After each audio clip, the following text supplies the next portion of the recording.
Fala, nação colorada! O Inter é campeão gaúcho em cima das gazelas com um golaço de Enervalência. A mídia do centro do país falou sobre o jogo. Mas antes de ver o vídeo, tu confere se tu tá inscrito no canal. Mais de 90% das pessoas que assistem os vídeos por aqui não estão inscritas no canal. Então já te inscreve e deixa o like. O Carlos Eduardo Mansur e Richard estão comigo. E o João Fonseca não venceu o primeiro set por 1-0, né? Tem que vencer por mais, que foi 7-6. Ele venceu no tie break. Tudo amarrado? Vamos então para a nossa cabine, que cuidou da transmissão de Sário, e o Paulo Andrade. Muito bem, Marcelo Barreto.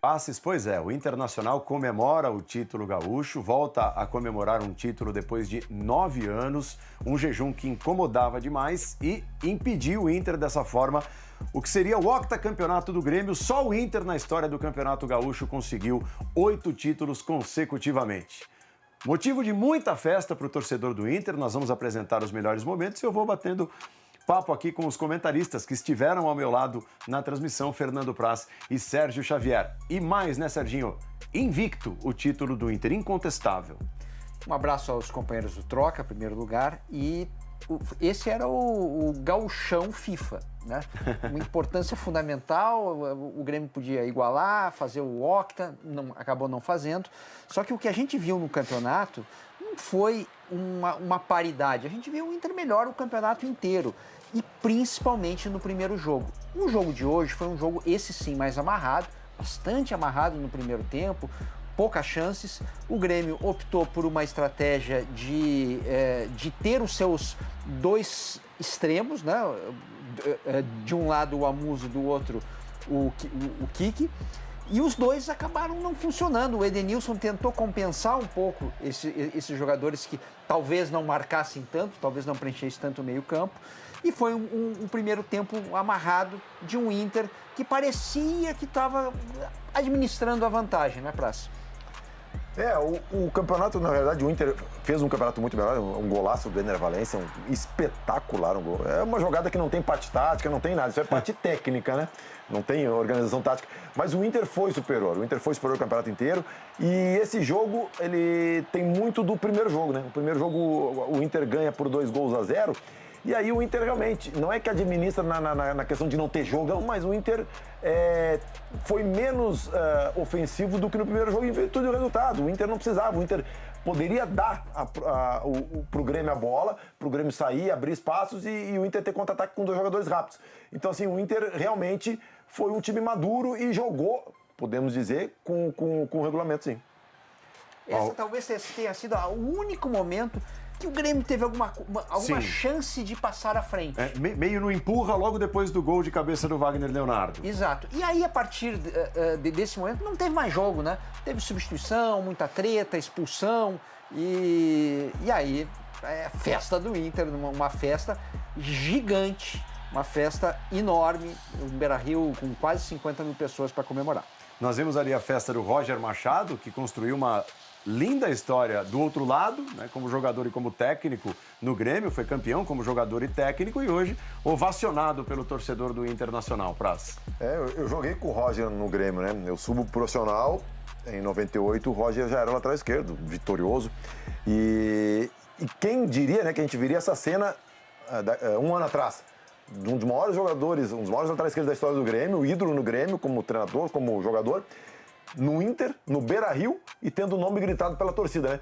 Eu falei, legal, porque coroa a coragem que o Roger teve, né, para assumir esse compromisso, a confiança no trabalho dele e também agora a torcida do Inter entende que de um lado é o Roger jogador e do outro é o Roger profissional treinador, né? E as coisas não se misturam.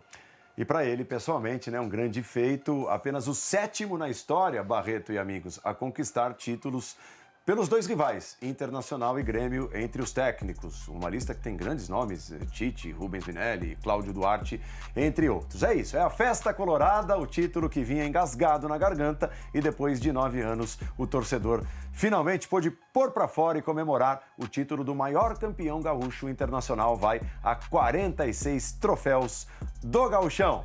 Ótima sequência de programa, amigos. Valeu, Paulo. Muito obrigado a você, ao Sérgio Xavier Filho, ao Fernando Praz. E o Inter consegue impedir o octa do Grêmio. Já tinha torcedor dizendo que só o Inter é octa, né? Fizeram a faixa. Tem gente que é corajosa mesmo. Imagina se não dá certo, o que faz com essa faixa. Mas, enfim, a missão do Inter foi cumprida. E o Grêmio traz mais preocupações para o seu torcedor pensando na temporada, né? Não só nesse campeonato. Mas eu acho normal, Barreto. É um começo de trabalho, com muitos jogadores chegando, um treinador novo, com uma nova metodologia. É normal. Não tem como, da água para o vinho, o Grêmio virar um grande time. Demonstrou essas fragilidades, né? Na Copa do Brasil passou sufoco, né? Na semifinal contra o Juventude passou sufoco, teve dificuldade no primeiro jogo contra o Inter. Esse segundo jogo, o Quinteiros ele muda um pouquinho a forma de pensar e dá um pouquinho mais de trabalho, ele tem momentos interessantes dentro da partida, então assim, é normal e o torcedor gremista sabe disso agora.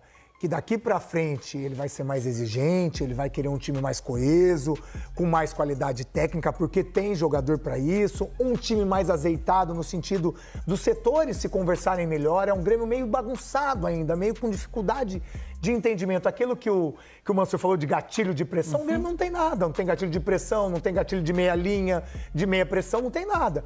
E isso agora o Quinteiros vai ter um pouquinho mais de calma, de tranquilidade para fazer esse time andar e fazer um 2025 diferente, né? A formação titular do Grêmio que entrou em campo hoje. Os 10 de linha. Wagner Leonardo não estava no clube no ano passado. Lucas Esteves não estava no passado. Igor Serrote estava, mas era um jogador que eventuou alguns minutos. Estava batendo em argentino ainda. Quando o Grêmio jogava. Camilo, Amuso, Christian Oliveira. O time foi quase todo ele reconstruído. Então, o pré-jogo, ele ilustrava um pouco a diferença. Todo mundo sabia exatamente como o Inter ia entrar.